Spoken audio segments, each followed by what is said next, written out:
Kogo News Time, 5:11. A new study shows excessive smartphone use may lead to personal, social, and workplace problems, especially if you're a woman. Right. Communications analyst and author of The Old School Advantage, Jim Whidden, is joining us on the Kogo News Live line. And Jim, among all people, how bad is this really getting? Good morning. You know, it's getting extraordinarily bad. I don't know how else to put it. I mean, these rectangles, I'm surrounded by 4 of them as I talk to you right now. Their usage is phenomenal. They're miraculous, really, when you think about it. But it's the overuse and the abuse of these machines that are creating the problem. And I think it's really starting to have its effect on the younger generation. And for whatever reason, the studies, as you mentioned, say that females are having the most problem with it. And just a quote from the article for a moment, neurons get fired and dopamine is being released over time, which makes us acquire a desire for quick feedback and immediate satisfaction. It's developing shorter attention spans and bringing us more prone to boredom. That's bad news for employers, I can tell you. Okay, so you kind of went through that. You were talking about dopamine, things like that. So women are more susceptible. Kind of break it down for us exactly why? Well, I'm not a scientist, so I don't know exactly what the reasons are, but I do know this, that if you want greater productivity, there are some things you can impose, and I hate to say that you have to impose those things as employers, but for example, there's some practical things like being in a meeting. Leave the phones out of the meeting, turn them off, put them on Do Not Disturb, whatever you have to do to have people's complete focus.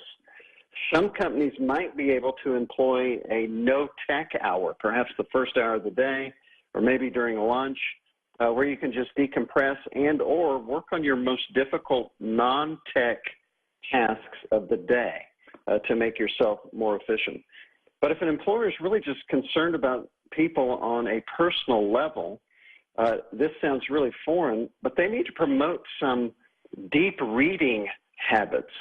In other words, put all the electronics away, get a good book, because this is what increases our contemplation time. That's the place where wisdom takes hold. And studies have shown that your brain changes when you're relaxed and reading. And so for the mental health of the employee and for the long-term health of the company, as crazy as it might sound, you might want to have a book club at work so that you can have something to be distracted by and at the same time just get some help for this unusual but modern-day problem we're having with machines. Well, this seems to be something that spans both the personal and the professional, because you see people all the time. They're texting in their cars. They are walking down the street and they're texting. And, you know, how many funny Facebook videos have we seen of people tripping and falling into a fountain, perhaps, because they were not paying attention and they were so busy on their phone?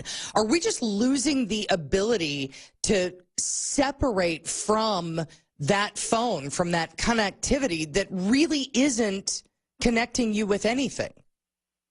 Well, you know, let me give you a really old school quote to comment on what you just said, and that is Seneca, the Roman philosopher, said, "To be everywhere is to be nowhere."